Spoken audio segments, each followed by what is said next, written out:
Hello friends, आज अपना topic अंदर बीकॉम अंदर आवतु chapter operating costing for hotel, theatre and hospital. तो आज आप चालू करवाना छी operating costing as far as restriction to the hotel industries, theatre, cinema and hospital. Clear? तो चेक करिए ऑपरेटिंग कॉस्टिंग माटे।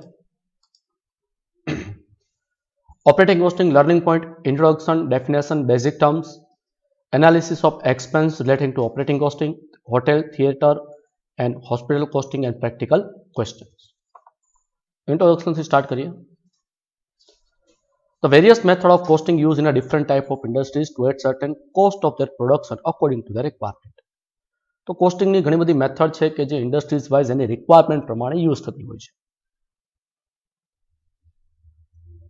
The cost of their production according to the requirement. The method of ascertaining cost per unit of industries providing services is known as operating costing. એટલે જે cost પર unit મતલબ કે પડતર એક એકમનું એ આપણે આઈડેન્ટિફાય કરવા માટે જે મેથડ યુઝ થતી હોય એને કહેવામાં આવે છે operating costing. Operating costing use થાય છે in industries who provide services. જે લોકો સર્વિસીસ પ્રોવાઇડ કરતા હોય એના માટે ઓપરેટિંગ કોસ્ટિંગ યુઝ થતી હોય છે. The definition as per ICMA England, the Institute of Cost and Management Accountant of England.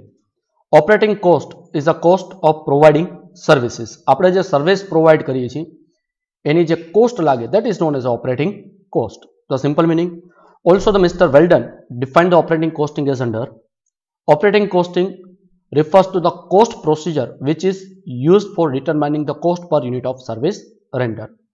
तो ऑपरेटिंग कोस्टिंग એટલે શું કે cost procedure which is used for determining cost per unit of service render. આપણે જે service આપી છે એ પર service આપણે જે કોસ્ટ લાગે છે that is known as operating costing. The unit of operating cost. operating cost ની અંદર જે યુનિટ એકમ જે યુઝ થતા હોય છે એ ક્યાં હોય છે?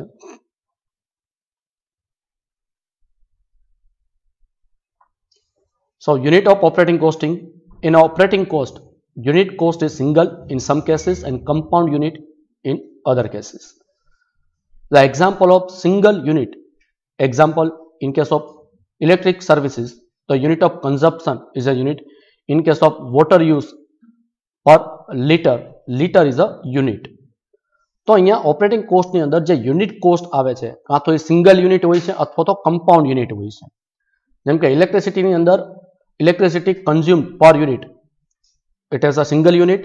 વોટરના કેસમાં વોટર એટલે કે લીટરમાં એનું મેઝરમેન્ટ થતું હોય કે ગેલનમાં મેઝરમેન્ટ થતું હોય તો gallon or litre is a unit. In some type of industries two factor are required to take into accounts and compound unit is use. What is a compound unit? કે જે two factor ઉપર based હોય. Examples of compound unit like in transport industries passenger kilometre is used. Other example are service industries and unit of cost like transport industries. They may use the unit cost as passenger kilometer or ton kilometer. In a hotel industry, they use room per day. In a canteen or restaurants, customer dishes or customer cup. In a hospital, patient day or bed days. In a theater or cinema, show spectacles. मतलब के व्यक्ति જે જોનાર આવવાના છે એક show જે જોવામાં આવે છે થિયેટરમાં એ પ્રમાણે. તો આ બધા એક્ઝામ્પલ છે unit of operating costing. The next topic is analysis of expense relating to operating cost. The simple analysis. The main classification of expense is made in a fixed expense and a variable expense. Fixed expense मतलब કે સ્થાયી ખર્ચા, variable expense એટલે કે ચલિત ખર્ચ. The example of fixed expense are premium, tax, rent, depreciations on fixed asset, etc. Then example of variable expense are fuels, powers, material for eatables, etc. medicine for patients, etc. The total fixed and total variable expense is called total cost. Total fixed expense plus total variable expense is known as total cost. Total cost per unit can be find out. Total cost per unit આપણે calculate કરવી હોય cost per unit તો એ કેસમાં total cost divide by unit cost of service. આપણે જે service આપવાની છે એના માટે જે યુનિટ કોસ્ટ આપણે કેલ્ક્યુલેટ કરી હોય relating two different industries. The next, hotel operating costing. અહીંયા આપણા સિલેબસની અંદર આપણે હોટેલ ઓપરેટિંગ, સિનેમા એટલે કે theatre operating costing and hospital આ ત્રણને રિલેટેડ આપણું ડિસ્કશન રહેશે. તો ફર્સ્ટ છે આપણું હોટેલને રિલેટેડ ઓપરેટિંગ કોસ્ટિંગ. તો જસ્ટ એનો એક બેઝિક લઈ લઈએ. Sorry. Hotel provide temporary staying facility to tourist. હોટલનું કામ શું હોય કે જે ટુરિસ્ટ આવે છે એ બધા ત્યાં રહેતા હોય છે, તો એને રહેવા માટે જે ફેસિલિટી આપવામાં આવે છે સ્ટેઇંગ ફેસિલિટી. તો મેઇન કામ હોટલનું શું હોય? Two provide the staying facility to the tourist. The method used to ascertain the staying expense for one day or the amount to be charged from the customer. Customer જે એક દિવસ રહે છે તો એક દિવસ માટે આપણે જે સ્ટેઇંગ એક્સપેન્સ લાગે છે એટલું આપણે કસ્ટમર પાસેથી રિકવર કરવાના હોય છે. For ascertaining the cost of service rendered to the customer, composite unit wise room day should be determined. તો કસ્ટમર પાસે આપણે જે ચાર્જીસ રિકવર કરવાના છે જે કોસ્ટ યુનિટ આપણે યુઝ કરી છે based on composite unit is known as room per day. The calculation of room per day is number of rooms available in the hotels multiply percentage of stay. मतलब કે season wise generally હોટેલની અંદર winter season હોય, monsoon season હોય, summer season હોય, તો season પ્રમાણે જે એનું ઓક્યુપન્સી હોય છે that is known as a percentage of stays multiply number of days of month multiply number of months. Then the customer of hotel industries include individual customer with family, customer in a group, etc. હોટલની અંદર જે customer આવતા હોય છે individual હોઈ શકે, couple હોઈ શકે, વિથ ફેમિલી હોઈ શકે, કસ્ટમર ઇન અ ગ્રુપ આવતા હોય છે. So there are different type of rooms available in the hotel according to their capacity and category. Such as single room હોઈ શકે, double room હોઈ શકે, suite હોઈ શકે, AC room, non AC room, deluxe room, super deluxe room, etc. તો આવા બધા rooms available હોય છે and the rooms per day for different type of rooms should be calculated. સો અહીંયા તો આપણે કોઈ પણ એક પર્ટિક્યુલર કેટેગરી માટે કેલ્ક્યુલેશન કર્યું છે રૂમ પર ડેનું, પણ હોટલની અંદર જે કેટેગરી વાઇઝ અવેલેબલ હોય છે સો સેપરેટલી કેટેગરી વાઇઝ પણ આપણે રૂમ ડેઝનું કેલ્ક્યુલેશન કરવું પડતું હોય છે. Like for room days for normal or say deluxe, single room, double room, deluxe room etcetera આપણે સેપરેટલી કેલ્ક્યુલેશન કરવાનું હોય છે. એના પછી આપણે ટોટલ રૂમ ડેઝ મળે છે. The format or the specimen of hotel operating costing is as the simple format statement format માં હોય છે particular an amount. These are the expense like staff salary, staff ની અંદર મેનેજર હોઈ શકે, attendant હોઈ શકે, રિસેપ્શનિસ્ટ હોઈ શકે, વોર્ડરૂમ હોઈ શકે, સ્લીપર્સ હોઈ શકે. સો આ બધાને આપણે સેલેરી આપવાની હોય છે that is known as a salary. Wages of attendance જે રૂમ પર રૂમ આપણે જે અટેન્ડન્સ રાખ્યા હોય છે. Then repairs and renovation expense, lighting and heating expense, maintenance expense of swimming pool, etc., powers, etc., daily use item for customer like soap, shoes polish, stationery, etc. Then depreciation on building, furniture, machinery, etc. Insurance premium, administration expense, selling and distribution expense. Then we make the total of all the expense, then we find out the total operating cost. After total operating cost divide by number of room days, divide by room days total, so we get the cost per room day. તો આવી રીતે આપણું hotel operating cost sheet તૈયાર થશે. તો આનું simple format છે hotel operating કોસ્ટનું. Next છે આપણા માટે theatre oblique cinema operating costing. In a cinema house provide the service of showing the movie. Cinema house આપણે શું સર્વિસીસ આપે? જનરલી આપણે સર્વિસીસ પ્રોવાઈડ કરે છે શોઈંગ ધ મૂવીઝ. મૂવીઝ જોવા માટે આપણે સિનેમામાં જતા હોય છે. For rendering of service large and spacious building, comfortable chairs for spectators જોનાર માટે રિક્વાયર્ડ છે. તો જરૂરી શું હોય છે કે મોટું બિલ્ડિંગ જોઈએ, સારી સ્પેસવાળી ચેર જોઈએ છે જે જોનાર આવનારા છે એ લોકો માટે. Generally, there are 3-4 categories of seat in all theatres such as balcony, upper stall, lower stall. તો generally theatre ની અંદર different category હોય છે. Sitting capacity માટે વાત કરીએ તો balcony હોય છે, upper stall હોય છે, lower stall હોય છે. different name પણ યુઝ થતા હોય છે. Clear? Then for ascertaining the cost of service rendered to the customer, composite unit wise main show or show spectators मतलब કે એક વ્યક્તિ જે એક શો જોવા આવે છે એનું main show or show spectators should be determined. The calculation of main show is as under: main show equal to capacity of each category. Each category means a balcony, upper stall, lower stall, etc. So capacity of each category multiply capacity utilization in terms of percentage. જે season પ્રમાણે 80%, 90%, full show, etc. multiply number of daily show. આપણે કેટલા show run કરીએ છીએ. શોની વાત કરીએ તો ડિફરન્ટ કેટેગરી માટે મોર્નિંગ શો હોય છે, મેટની શો હોય છે, રનિંગ શો હોય છે. રનિંગ શોમાં પણ 3 કેટેગરી હોય છે. તો number of daily show multiply number of days in a year. So આ પ્રમાણે આપણું મેઇન શો ઓર શો સ્પેક્ટેકર્સનું કેલ્ક્યુલેશન્સ થાય છે.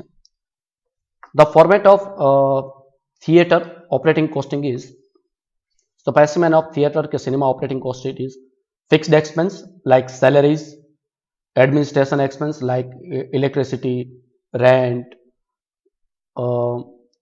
depreciation on assets, etc. Variable expense like curtains, electricity, oil જે machine run કરે છે to display a picture wall.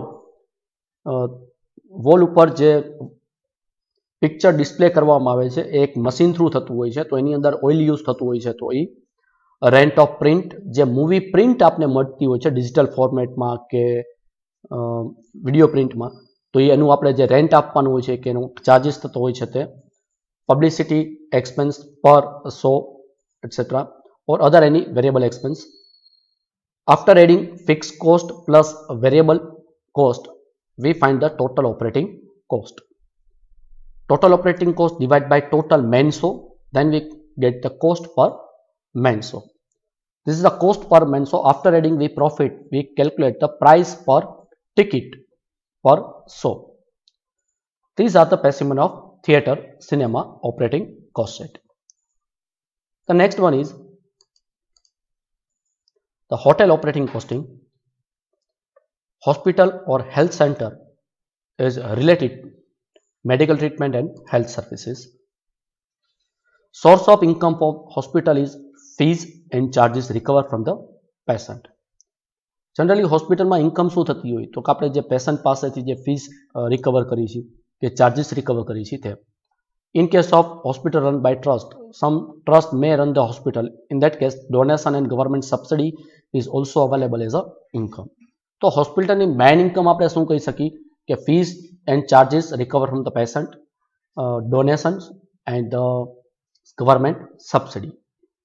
Four ascertaining the cost of service rendered to the patient, composite unit is patient day should be determined. તો પેશન્ટના કેસમાં આપણે patient per day calculate કરતા હોઈએ છીએ. The calculation of patient day is equal to capacity of each category. હોસ્પિટલમાં પણ જે તમને રૂમ્સની ફેસિલિટી આપવામાં આવે છે કે બેડ પ્રોવાઈડ કરવામાં આવે છે એની પણ કેટેગરી હોય છે. એક જનરલ હોય છે, દેન ડિલક્સ હોય છે, સુપર ડિલક્સ હોય છે. So capacity of each category or number of beds multiply capacity utilisation કે હોસ્પિટલમાં during the year or season પ્રમાણે. એકચ્યુઅલી તો હોસ્પિટલમાં કોઈ સિઝન હોતી નથી, પણ કેપેસિટી યુટિલાઇઝેશન છે કે ભાઈ મંથલી ઓર ક્વાર્ટરલી હાફ યરલી કે 100 આપણી પાસે બેડ કેપેસિટી લે તો 100ની સામે આપણી પાસે કેટલા પેશન્ટ છે એ નોર્મલી હોસ્પિટલાઇઝ હોય છે. So capacity utilisation multiply number of days in a year. So આ પ્રમાણે આપણે હોસ્પિટલની અંદર પેશન્ટ ડેનું કેલ્ક્યુલેશન કરતા હોઈએ છીએ. The format of hospital operating cost it is the fixed expense and variable expense. Fixed expense like salary to staff, then sweepers, gardeners, etc. Visiting doctor fees, doctors જે આપણે અહીંયા સર્વિસ પ્રોવાઈડ કરતા હોય છે અને આપણે એને ફિક્સ ફી આપતા હોય છે અને વેરિયેબલ પણ આપતા હોય છે. સો ફિક્સ એક્સપેન્સમાં કવર થાય છે visiting doctor fees fixed, lighting expense, administration, cleaning expense, depreciation on building machineries, etc. Then variable expense like medicine to the patient, જે મેડિસિન હોસ્પિટલમાંથી પેશન્ટને આપી હોય છે known as consumption of medicine per patients. Rent for extra bed, extra bed માટે જો આપણી પાસે અવેલેબલ ન હોય તો આપણે કોઈ બીજી જગ્યાએથી બેડ પરચેસ કર્યા હોય કે રેન્ટ ઉપર લીધા હોય તો rent for extra bed. Visiting doctor fees અહીંયા પર વિઝિટ આપણે જે સેટ કરેલી હોય છે, સો પર visit fees, expense of expert department, laboratory department etcetera. તો આવા જે ડિપાર્ટમેન્ટ હોય છે હોસ્પિટલની અંદર જે રન કરતા હોય છે તો એના એક્સપેન્સીસ છે. Then fix expense plus variable expense એટલે આપણે મળી જશે total operating cost. Total operating cost divide by patient day. Then we find the cost per patient days. So આ રીતે આપણું અહીંયા હોસ્પિટલ ઓપરેટિંગ કોસ્ટિંગ કમ્પ્લીટ થાય છે. સો ઓપરેટિંગ કોસ્ટિંગની અંદર as far as BCom are concern 3 topics અહીંયા આપણે કવર કરીએ છીએ. ઓપરેટિંગ કોસ્ટિંગમાં બીજા પણ ઘણા બધા હોય છે, ટ્રાન્સપોર્ટ ઇન્ડસ્ટ્રીઝ આવતી હોય છે, બીજા પણ ઇન્ડસ્ટ્રીઝ આવતા હોય છે, પણ અહીંયા આપણે ખાલી થિયેટર, હોસ્પિટલ અને હોટેલ 3 જ કવર કરવાના છે. મતલબ હોટેલની અંદર જે સર્વિસ આપવામાં આવે છે એનું ઓપરેટિંગ કોસ્ટિંગ કેવી રીતે હોય છે, દેન સિનેમા હાઉસ, થિયેટર્સ જે સર્વિસીસ પ્રોવાઈડ કરે છે એનું ઓપરેટિંગ કોસ્ટિંગ કેવી રીતે હોય છે, અને હોસ્પિટલમાં કેવી રીતે હોય છે. મતલબ આપણે અહીંયા લર્નિંગ પોઈન્ટ છે 3 ટોપિક આપણા અહીંયા થાય છે. As far as theory are concerns આપણે અહીંયા થિયરી આપણી કમ્પ્લીટ કરીએ છીએ. નેક્સ્ટ લેક્ચરની અંદર આપણે પ્રેક્ટિકલ ક્વેશ્ચન સાથે મળીશું, જ્યાં આપણે 1 by 1 industries wise hotel, theatre and hospital પ્રમાણે ત્રણેયના સેપરેટ પ્રેક્ટિકલ ક્વેશ્ચન પણ લર્ન કરશું ફોર ડિફરન્ટ કેટેગરીઝ. આજનો આપણે ટોપિક અહીંયા કમ્પ્લીટ કરીએ છીએ. Thank you.